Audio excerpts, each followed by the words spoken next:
got a freaking Buell. Look at this thing.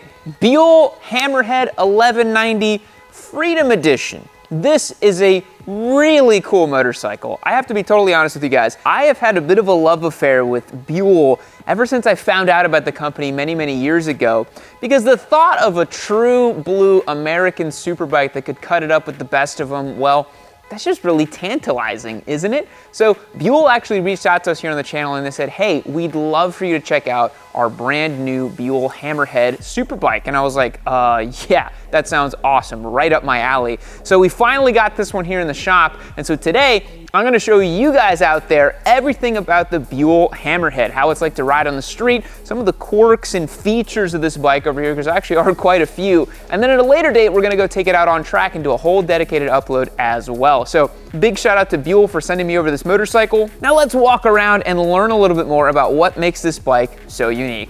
All right, let me jump in here really quick, guys. We're doing 10% off of all of our new merch designs over at yammynoob.co. We've got a ton of new designs. We've invested heavily in creating some of the best motorcycle merch designs on the market today. So go and check it out on yammynoob.co. We're doing 10% off on all of our new designs and t-shirts. Go check it out.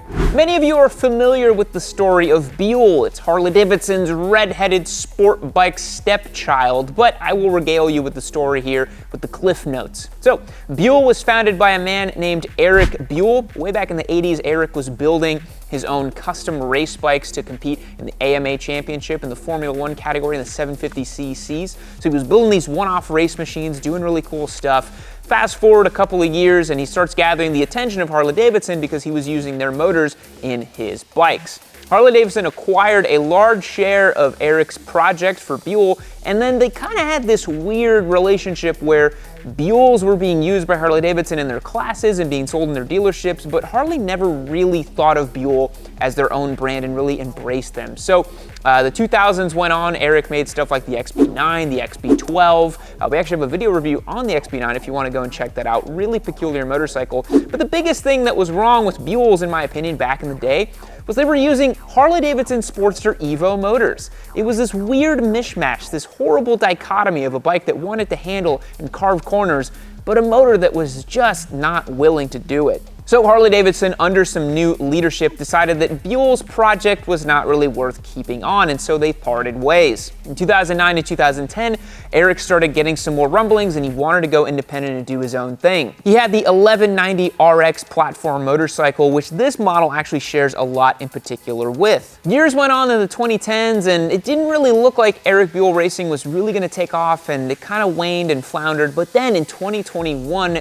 Buell Motorcycles was back under new leadership and being fully made here in America and being fully independent, which is super cool. I love seeing a brand new independent motorcycle company that isn't some mishmash Chinese, Italian, whatever conglomerate KTM CF Moto thing. You know, this is its own thing. And that's the thing about Buells. They classify themselves as fiercely independent, and once I walk you guys through some of the quirks of this motorcycle, you will see why this bike is truly fiercely independent. So this Hammerhead over here can be yours for a base price of $19,995, but they can go all the way up to about $26,000 depending on what options and features you want to put into it. This Freedom Edition over here with the livery and all the specifications, I'd estimate sits somewhere between $25,000 to $26,000. So relatively price competitive for the superbike category, which this thing fits into. The process of buying a Buell is actually relatively simple. You just go online, start your order deposit with I think $50.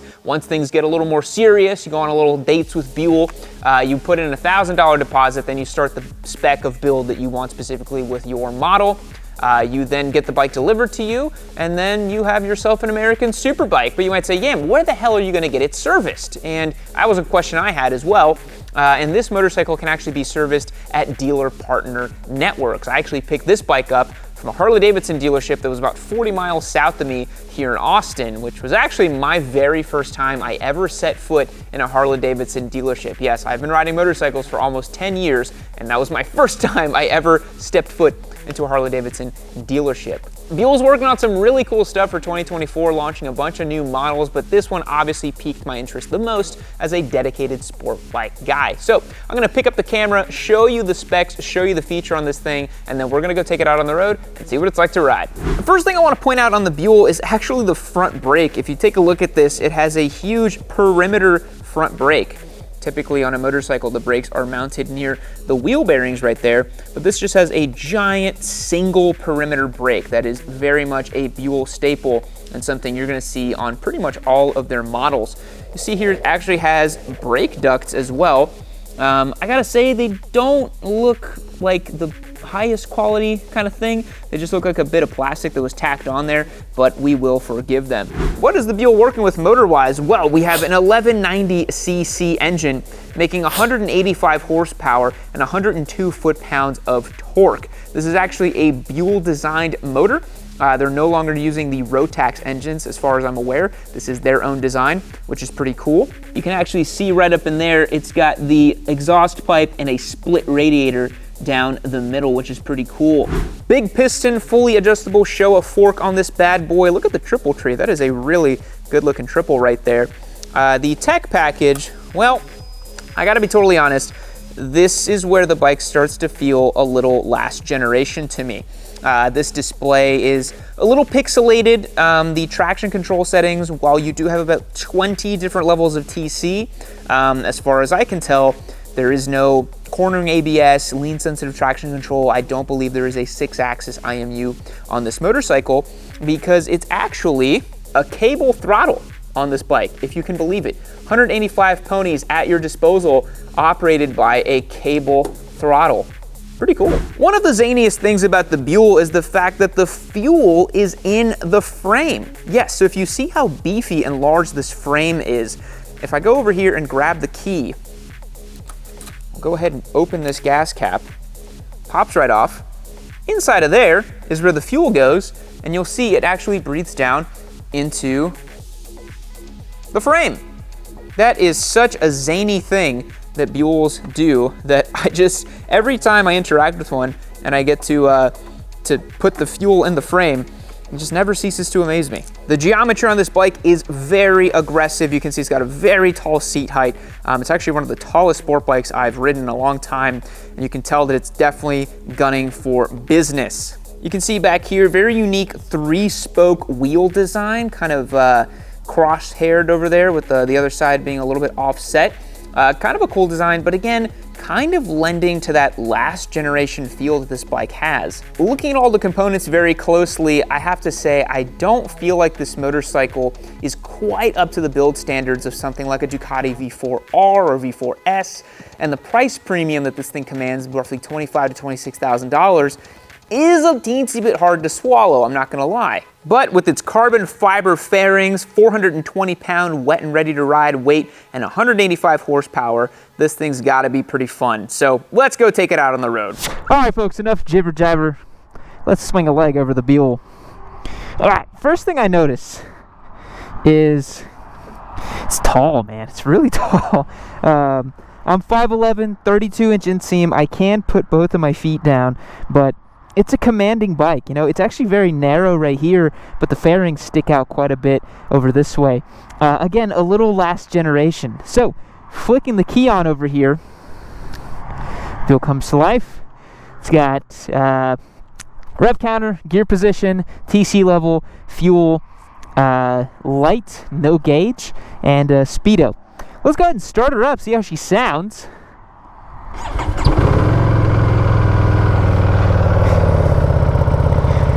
I gotta say, it reminds me a lot of a Ducati, the old twin cylinders.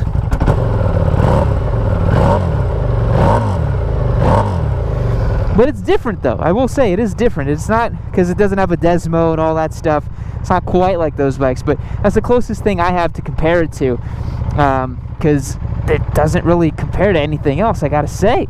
Funny story about this motorcycle as I take off here. So when I went to go pick it up, I assumed, because it's a street bike, that it would be in standard shift, because every street bike is in standard shift. So I'm clicking it down all the way into what I believe is first gear, and I'm about to load it up in the back of my truck. And I go up, start to notice this rear tire slipping a little bit. And there I am trying to load up a motorcycle in 6th gear. And I'll tell you what, this thing has so much torque that I was able to load it up in 6th frickin' gear. So, yeah, it's in GP shift, as it were. Quick shifter on this motorcycle as well, too, which is pretty cool. We're about to take off here and see how that feels.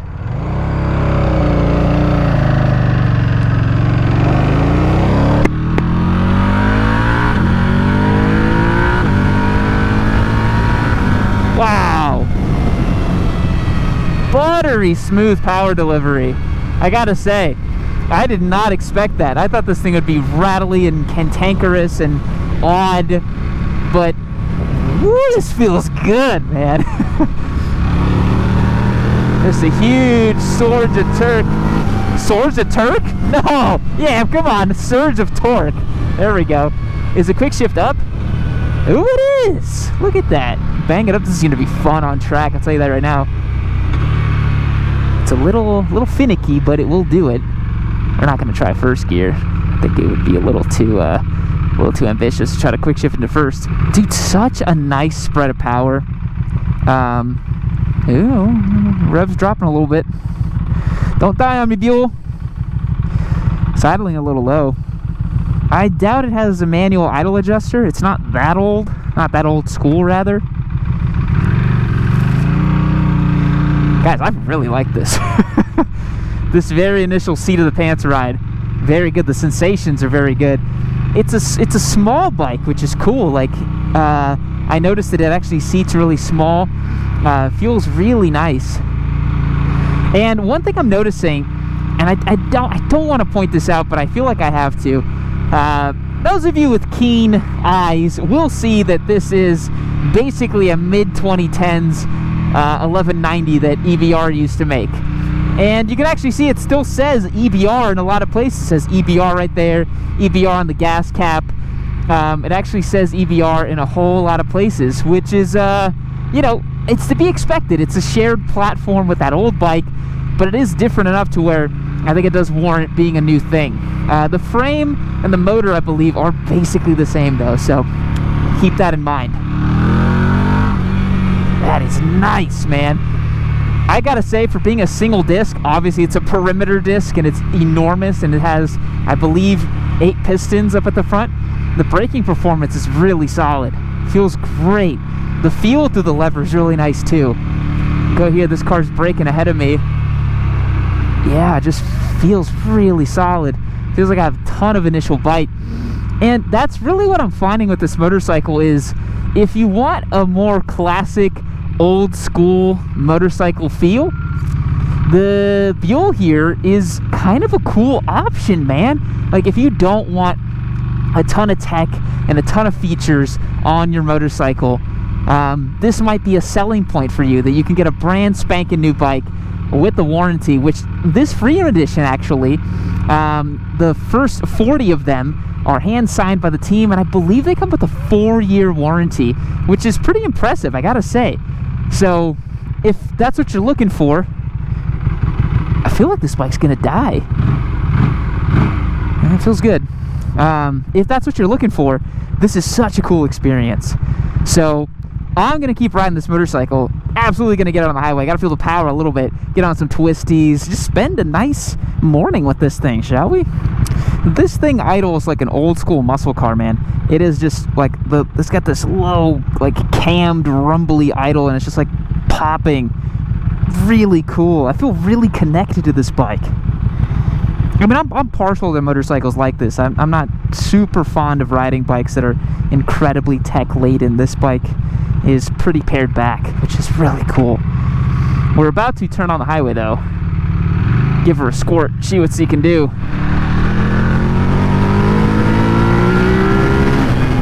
Nice. Barely just squeeze out third there. You know, a lot of the power is up at the top. I didn't expect that. It has such a broad spread of torque in the middle.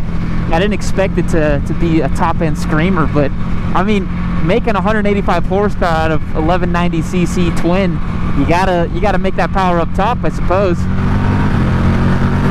That quick shifter works phenomenally well, I have to say. Let me see how it feels grabbing a couple downshifts. Yeah, it's not as precise. I asked on the lever twice and I didn't quite get it, but that's okay. Honestly, I've only really felt like 2 auto blips that I really liked. It was on the V4R and actually the XSR 900 on Yamaha. Those are like my favorites, but yeah, I mean, I'll forgive it for that because I end up grabbing my downshifts anyways. I don't really need the system to do it for me.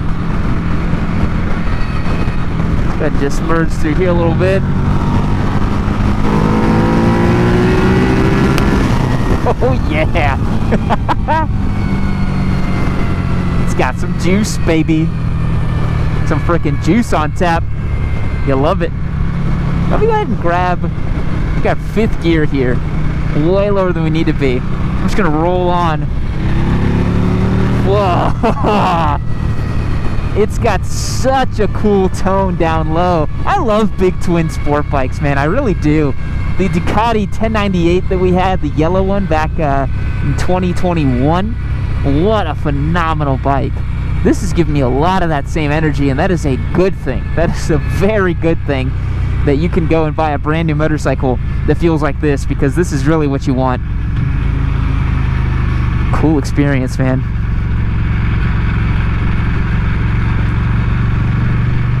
You know, a bike like this is so ridiculously capable that I am going to go take it on some twisties, but this is a whole lot of bike to go and try to cut up some twisties with. So I'll give you guys some of those impressions, but I will say I don't think I'm going to be able to push it very hard necessarily. So catch you guys in just a bit. The more time I spend with the Buell, the more I like it. It feels so razor sharp in such a nice way. Like a really well set up old school bike, and I really like that. The geometry feels like I'm right over the front tire, which is so cool. I feel like I have a lot of information coming from the front tire, which is really what I like, because I ride bikes on the front tire.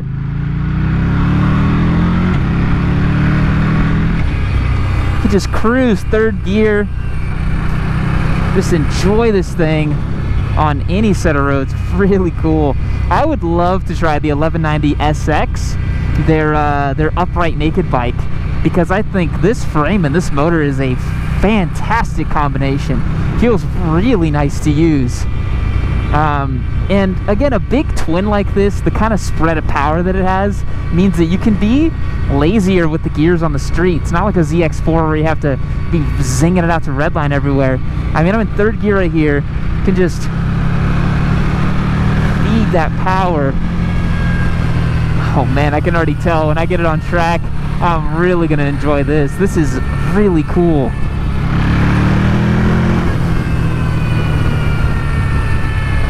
Beautiful machine, really cool. I'm liking the Buell, man. All right, another thing I wanted to say about it that I'm really impressed by is the management of heat. You know, big super bikes like this, oftentimes they produce an inordinate amount of heat.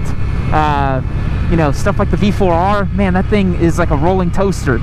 But this actually feels really good, because yes, it's hopped up. Like, obviously it's making 185 horsepower out of 1190 cc's of twin, but at the same time, you know, new age super bikes are now producing 215 plus horsepower, just an absolutely stupid amount of power. But this thing actually feels relatively low stakes in comparison. Let's see, let's chuck it in here. It's a bit of a beast, I like it. Whoa. A little squirrely on the exit. Might have been some debris or something in the road. Yeah, it's a really pleasant motorcycle to ride, but it definitely reminds you, because it's that cable throttle and very limited electronic controls. You better know what you're doing riding this bike, man. Boy almighty, this is not anywhere close to a beginner bike or even an intermediate bike. I wouldn't put someone on this that had less than 3 years of riding experience, because this is extreme. A lot of power. It moves around like an old super bike. You get on the brakes and everything kind of shakes a little bit. It's not as razor sharp as something like a V4R. And I don't really want it to be, you know? I kind of like that it's like this.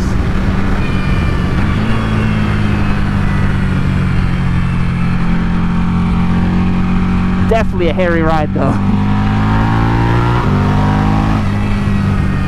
Yeah, you'd want to be very much on your A game riding this thing. Especially on power exiting the corner.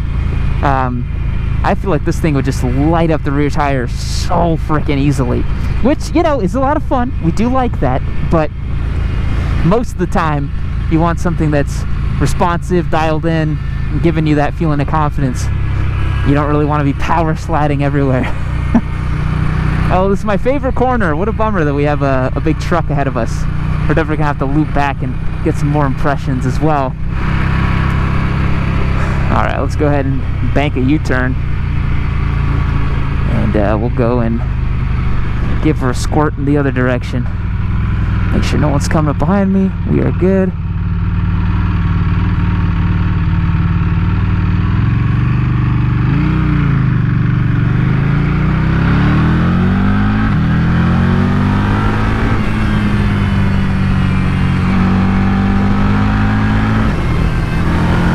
This is so much more bike than you need for the road.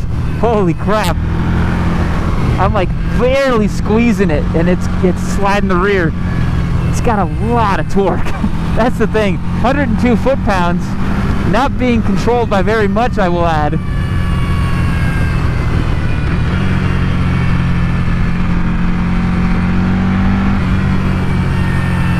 All being controlled by your right wrist. What a beautiful machine though. Look at the way it holds a line.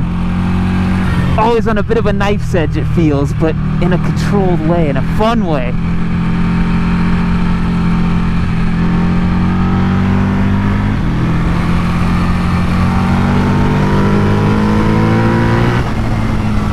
Yeah, that's wickedly fast for public roads.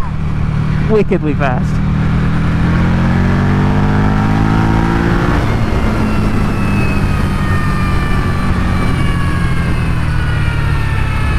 Watch the traffic there, make sure no one pulls out ahead of me. It's difficult to try to figure out what it's going to behave like when closer to the limit. On the street, it's a little knife's edgy, I will say. But that could just be that I need to dial in the suspension. I did not do that for this street ride.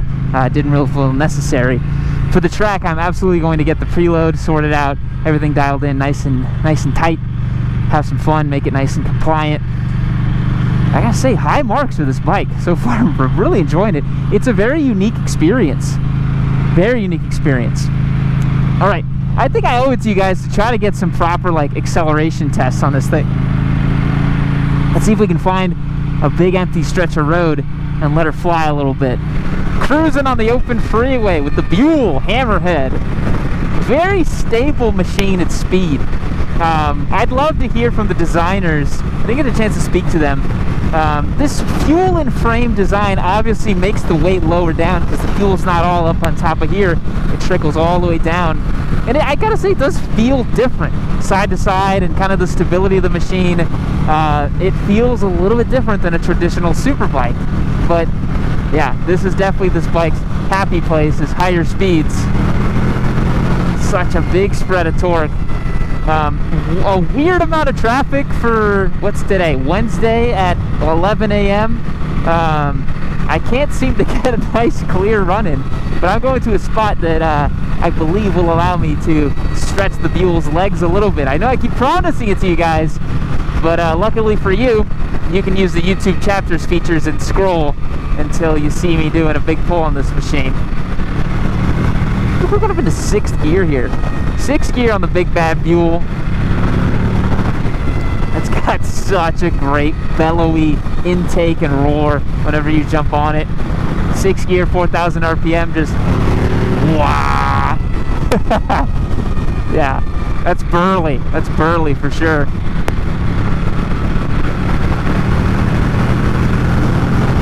You know, really effortless passing, obviously, but again, I'm honestly surprised at how much power is locked away above 9 or 10,000 RPM. The vast majority of the horsepower on this thing is all the way at the tippy top. All right, let's let her fly.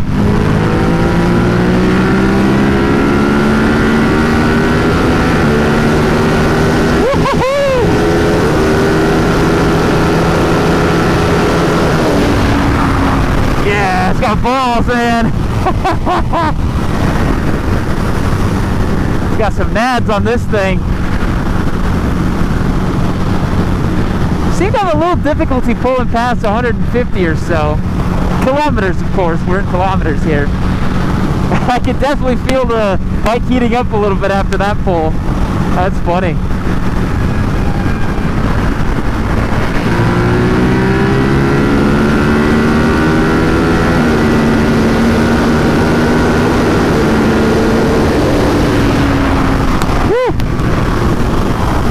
Great amount of power.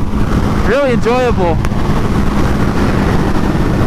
Very vibrational from the handlebars at top speeds. Kind of to be expected, given that it is a big twin. But it feels really race bike. Like really properly race bike stuff. I like it. This is sweet. Oh, we gotta do that again, huh? I mean, when in Rome, right? These beautiful Texas highways that are just begging for a little bit of fun. I love this. This throttle feels awesome. On off feels really good. Just the snap that you get from a cable, it's so nice. It's so dialed in. Feels really good.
Beautiful motorcycle, man. Beautiful bike.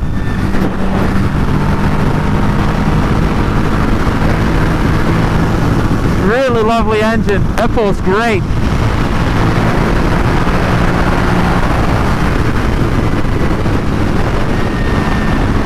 This is going to be super fun on track.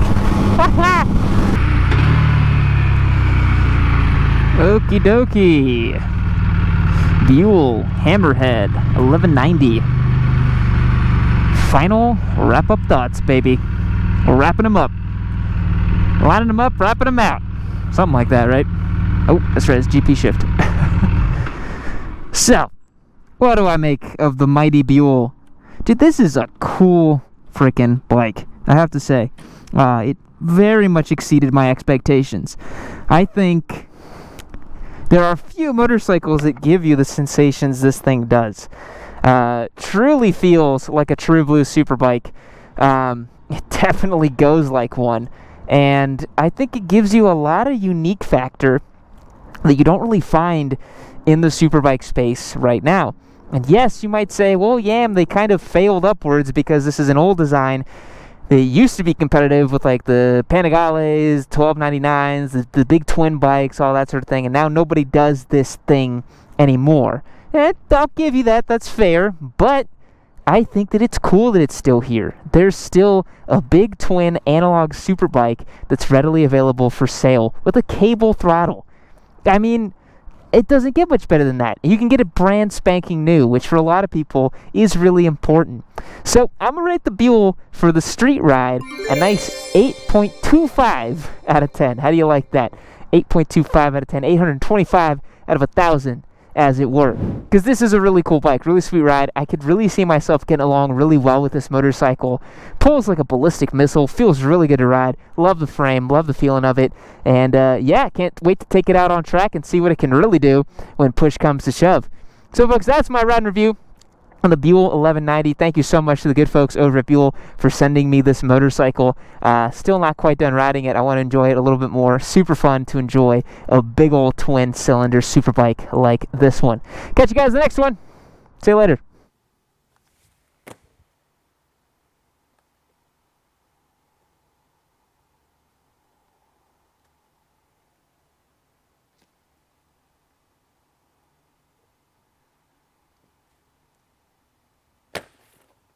Keep watching, Emmy!